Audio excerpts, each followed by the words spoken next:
Hi friends, ನಿಮ್ಮೆಲ್ಲರಿಗೂ ಕೂಡ ನಿಮ್ಮದೇ ಆಗಿರ್ತಕ್ಕಂಥ ಯೂಟ್ಯೂಬ್ ಚಾನಲ್ ಸ್ಟಡಿ ವಿತ್ ಪರಶುರಾಮ್ಗೆ ಸ್ವಾಗತ ಅಂತ ಹೇಳ್ತಾ ಇಂದಿನ ವಿಡಿಯೋದಲ್ಲಿ ನಾನು PSTR, GPST ಮತ್ತು HSTR ಶಿಕ್ಷಕರ ನೇಮಕಾತಿ 2026ಕ್ಕೆ ಪೇಪರ್ 1 ಜನರಲ್ ನಾಲೆಜ್ಗೆ ಸಂಬಂಧಪಟ್ಟಿರ್ತಕ್ಕಂಥ ಒಂದು ಮೋಸ್ಟ್ ಇಂಪಾರ್ಟೆಂಟ್ ಆಗಿರ್ತಕ್ಕಂಥ 35 ಪ್ರಶ್ನೆಗಳನ್ನು ತಂದಿದ್ದೀನಿ. ಸೊ ಕ್ವಶನ್ಸ್ ಹೇಗಿದೆ ಅನ್ನೋದನ್ನು ತಾವೆಲ್ಲರೂ ಕೂಡ ಪ್ರತಿಯೊಬ್ಬರು ಕಮೆಂಟನ್ನು ಮಾಡಬೇಕು. ನೀವು ಕಮೆಂಟ್ ಮಾಡಿದರೆ ನಾನು ನೆಕ್ಸ್ಟ್ ಎಲ್ಲ ವಿಷಯದಲ್ಲಿ ಇದೇ ಥರನಾಗಿರ್ತಕ್ಕಂಥ ಪ್ರಶ್ನೆಗಳನ್ನು ನಿಮಗೆ ಪ್ರಾಕ್ಟೀಸ್ಗಾಗಿ ತರ್ತೀನಿ. ಖಂಡಿತವಾಗಿ ಓದಿ. ಬುಕ್ಸ್ಗಳನ್ನೆಲ್ಲ ಪ್ರಾಡಕ್ಟಲ್ಲಿ ಟ್ಯಾಗ್ ಮಾಡಿದ್ದೀನಿ, ಅದನ್ನು ಕೂಡ ನೋಡಿ. ನಮ್ಮದೇ ಒಂದು ವಾಟ್ಸಪ್ ಗ್ರೂಪು ಮತ್ತು ಚಾನಲ್, ಟೆಲಿಗ್ರಾಮ್ ಚಾನಲ್ ಅದ. ಸೊ ಅದರದ್ದು ಕೂಡ ನಾನು ಏನು ಮಾಡಿದ್ದೀನಿ ಅಂದರೆ ಲಿಂಕ್ ಕೊಟ್ಟಿದ್ದೀನಿ, ಅದಕ್ಕೆ ಜಾಯ್ನ್ ಆಗಿ. ನಾನು ಹಾಕಿರ್ತಕ್ಕಂಥ ಎಲ್ಲ ವೀಡಿಯೋಗಳು, ಅದು PSTR, GPSTR, HSTR 2026 ಅಂತಲೇ ಒಂದು ಪ್ಲೇಲಿಸ್ಟ್ ಲಿಂಕ್ ಇದೆ, ಅಲ್ಲಿ ಎಲ್ಲ ವೀಡಿಯೋಗಳಿದ್ದಾವೆ. ಅವುಗಳನ್ನು ಚೆಕ್ಔಟ್ ಮಾಡಿ.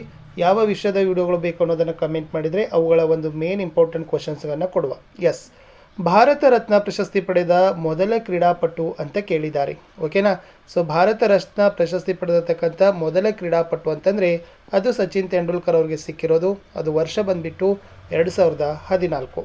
ಮುಂದಿನ ಪ್ರಶ್ನೆ, ಭಾರತ ದೇಶದ 3ನೇ ಅತ್ಯುನ್ನತ ನಾಗರಿಕ ಪ್ರಶಸ್ತಿ ಯಾವುದು? ಸೊ ಇಲ್ಲಿ 3ನೇ ಅಂತ ಕೇಳಿದ್ದಾರೆ. Okay, first, second, third, fourth, ಒಟ್ಟಾರೆಯಾಗಿರ್ತಕ್ಕಂಥದ್ದು 4 ನಾಗರಿಕ ಪ್ರಶಸ್ತಿಗಳಂತ ನಾವು ನೋಡ್ತೀವಿ.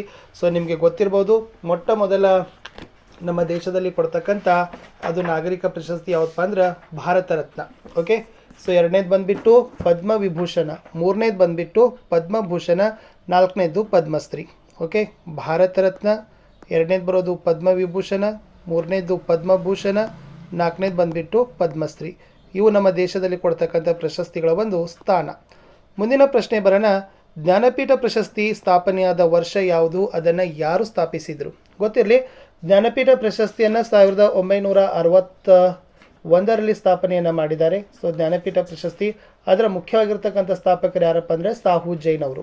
ಓಕೆ, ಸೊ ಭಾರತ ಸಂವಿಧಾನದ 8ನೇ ಅನುಸೂಚಿಯಲ್ಲಿರ್ತಕ್ಕಂಥ 22 ಒಂದು ಭಾಷೆಗಳನ್ನು ಏನು ಮಾಡ್ತಾರಪ್ಪ ಅಂದರೆ, ಮತ್ತು ಇಂಗ್ಲೀಷ್ ಭಾಷೆ ಸಾಹಿತ್ಯಕ್ಕೂ ಕೂಡ ಏನು ಮಾಡ್ತಾರೆ, ಜ್ಞಾನಪೀಠ ಪ್ರಶಸ್ತಿಯನ್ನು ಕೊಡ್ತಾರೆ ಅನ್ನೋದು ಒಂದು ವಿಶೇಷ. Okay, S. ಕನ್ನಡ ಸಾಹಿತ್ಯ ಪರಿಷತ್ನ ಧ್ಯೇಯವಾಕ್ಯ ಯಾವುದು ಅಂತ ಕೇಳಿದ್ದಾರೆ. ಸೊ ಕನ್ನಡ ಸಾಹಿತ್ಯ ಪರಿಷತ್ತು ಕನ್ನಡದ ಒಂದು ಮೇರು ಸಂಸ್ಥೆ, ಹೌದಾ?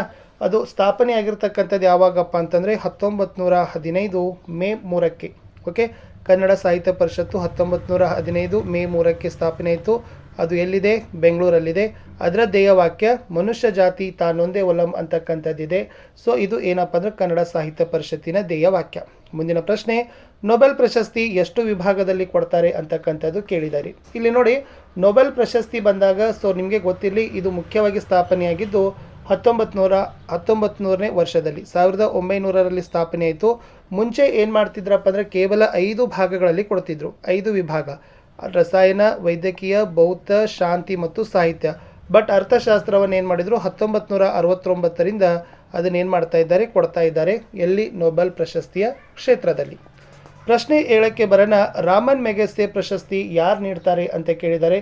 ನೋಡಿ ಎಷ್ಟು ಇಂಟ್ರೆಸ್ಟೆಡ್ ಆಗಿರ್ತಕ್ಕಂಥ ಪ್ರಶಸ್ತಿ ಏನಪ್ಪ ಅಂದರೆ, ಇದನ್ನು ಫಿಲಿಪೈನ್ ಸರ್ಕಾರದವರು ಕೊಡ್ತಾರೆ. ರಾಮನ್ ಪ್ರಶಸ್ತಿಯನ್ನು ಕೊಡ್ತಕ್ಕಂಥವ್ರು ಫಿಲಿಪೈನ್ ಸರ್ಕಾರದವರು. ಇದನ್ನು ಏಷ್ಯಾದ ನೊಬೆಲ್ ಅಂತ ಕರೀತಾರೆ. ಏನಂತ ಕರೀತಾರೆ? ಏಷ್ಯಾದ ನೊಬೆಲ್ ಪ್ರಶಸ್ತಿ, ಮ್ಯಾಗಸೆ ಪ್ರಶಸ್ತಿ.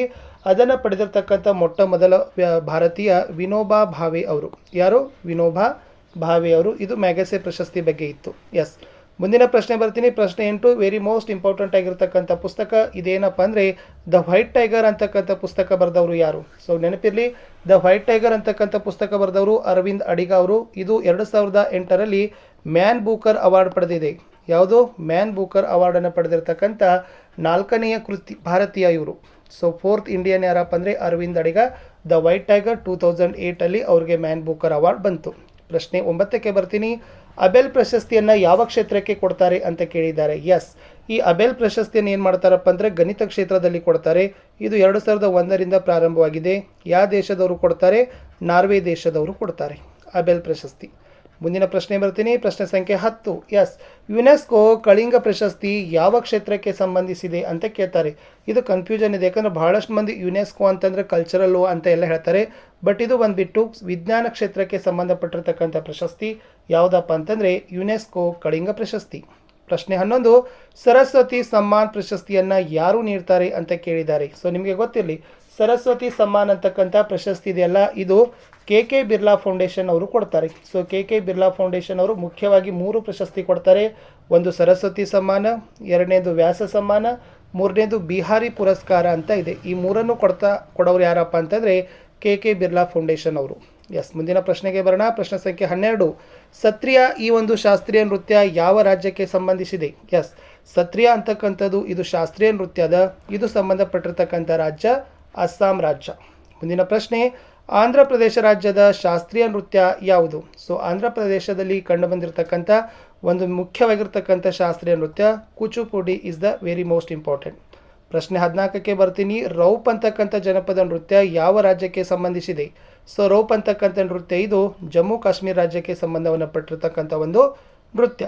ಮುಂದಿನ ಮೋಸ್ಟ್ ಇಂಪಾರ್ಟೆಂಟ್, ರಾಷ್ಟ್ರೀಯ ಸಂಗೀತ ನಾಟಕ ಅಕಾಡೆಮಿ ಎಲ್ಲಿದೆ? ಸೊ ರಾಷ್ಟ್ರೀಯ ಸಂಗೀತ ನಾಟಕ ಅಕಾಡೆಮಿ ಬಂದ್ಬಿಟ್ಟು ಅದು ನವದೆಹಲಿಯಲ್ಲಿರ್ತಕ್ಕಂಥದ್ದು. ಪ್ರಶ್ನೆ 16. ಜಾನಪದ ಲೋಕ ಅಂತ ಹೆಸರುವಾಸಿಯಾಗಿರ್ತಕ್ಕಂಥ ಜಿಲ್ಲೆ ಯಾವುದು ಅಂತ ಕರೆದಿದ್ದಾರೆ? ರಾಮನಗರ. ಇದು ಕೂಡ ಬಹಳ ಸರಿ ಕೇಳಿದ್ದಾರೆ. ಜಾನಪದ ಲೋಕ ಅಂತ ಯಾವುದಕ್ಕೆ ಕರೆದಿದ್ದಾರೆ? ರಾಮನಗರ್ಗೆ ಕರೀತಾರೆ. ಕನ್ನಡಕ್ಕೆ ಶಾಸ್ತ್ರೀಯ ಸ್ಥಾನಮಾನ ದೊರೆತ ವರ್ಷ ಯಾವುದು? ಗೊತ್ತಿರಲಿ, ಅಕ್ಟೋಬರ್ 31, 2008ಕ್ಕೆ ಕನ್ನಡಕ್ಕೆ ಶಾಸ್ತ್ರೀಯ ಸ್ಥಾನಮಾನ ಕೊಟ್ಟರು. ಪ್ರಶ್ನೆ 18. ಕೇಂದ್ರೀಯ ಭಾರತೀಯ ಭಾಷೆಗಳ ಸಂಸ್ಥೆ ಎಲ್ಲಿದೆ? ಸೊ ಕೇಂದ್ರೀಯ ಭಾರತೀಯ ಭಾಷೆಗಳ ಸಂಸ್ಥೆ ಬಂದ್ಬಿಟ್ಟು ಅದು ಮೈಸೂರಿನಲ್ಲಿ ಇದೆ. ಪ್ರಶ್ನೆ 19. ಪಾನಾರ್ ಆಶ್ರಮವನ್ನು ಸ್ಥಾಪಿಸಿದವರು ಯಾರು? ಸೊ ಪಾನಾರ್ ಅಂತಕ್ಕಂಥ ಆಶ್ರಮವನ್ನು ಸ್ಥಾಪಿಸಿದವರು ವಿನೋಬಾ ಭಾವೆ ಅವರು. ಪ್ರಶ್ನೆ 20. ಬಾಬಾ ಆಮ್ಟೆ ಅವರು ಸ್ಥಾಪಿಸಿರ್ತಕ್ಕಂಥ ಸಂಸ್ಥೆ ಯಾವುದು? ಆನಂದವನ. ಸೊ ಆನಂದವನವನ್ನು ಸ್ಥಾಪನೆ ಮಾಡಿದವರೇ ಬಾಬಾ ಆಮ್ಟೆ ಅವರು. 21. ಬೌದ್ಧ ಧರ್ಮದ ಗ್ರಂಥ ತ್ರಿಪಿಟಕ ಇದು ಯಾವ ಭಾಷೆಯಲ್ಲಿದೆ ಅಂತ ಕೇಳಿದ್ದಾರೆ? ಸೊ ಬೌದ್ಧ ಧರ್ಮದ ಗ್ರಂಥ ತ್ರಿಪಿಟಕಗಳು ಇರ್ತಕ್ಕಂಥದ್ದು ಪಾಳಿ ಭಾಷೆಯಲ್ಲಿ. ಪ್ರಶ್ನೆ 22. ಸಪ್ತ ಸಿದ್ಧಾಂತ ಗ್ರಂಥವನ್ನು ಬರೆದವರು ಯಾರು? ನಮಗೆಲ್ಲ ಗೊತ್ತಿದೆ, ಅರ್ಥಶಾಸ್ತ್ರ ಅಂತ ಕರಿತೀವಿ. ಯಾವುದಪ್ಪ ಅಂತಂದರೆ ಕೌಟಿಲ್ಯ, ವಿಷ್ಣು ಶರ್ಮ, ಚಾಣಕ್ಯ ಅಂತ ಹೇಳ್ತೀವಿ. ಬಟ್ ಆದರೆ ಸಪ್ತ ಸಿದ್ಧಾಂತವನ್ನು ಗ್ರಂಥವನ್ನು ಸಹಿತ ಬರೆದವರೇ ಕೌಟಿಲ್ಯ ಅವರು. ಪ್ರಶ್ನೆ 23. ಮೈನ್ ಕ್ಯಾಂಪ್ ಅಂತಕ್ಕಂಥ ಗ್ರಂಥವನ್ನು ಬರೆದವರು ಯಾರು? ಮೈನ್ ಕ್ಯಾಂಪ್ ಅಂತಕ್ಕಂಥ ಗ್ರಂಥ ಬರೆದವರು ಅಡಾಲ್ಫ್ ಹಿಟ್ಲರ್. ಎಸ್. 24.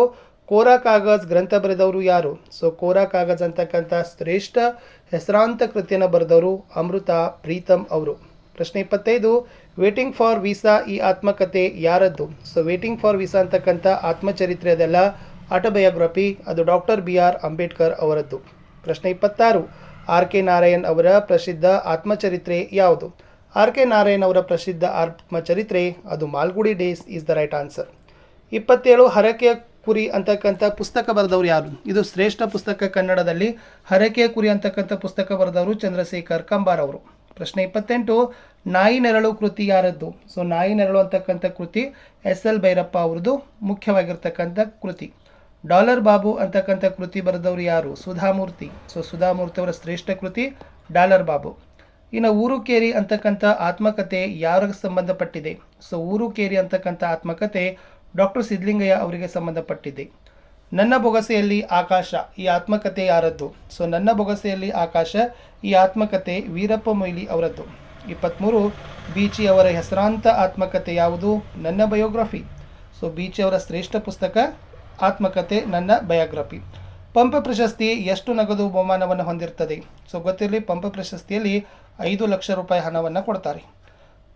ಮೊದಲ ಕನ್ನಡ ಸಾಹಿತ್ಯ ಸಮ್ಮೇಳನ ನಡೆದ ಸ್ಥಳ ಯಾವುದು? ಸೊ ಮೊದಲ ಸಾಹಿತ್ಯ ಕನ್ನಡ ಸಮ್ಮೇಳನ ನಡೆದ ಸ್ಥಳ ಬೆಂಗಳೂರು 1915ರಲ್ಲಿ.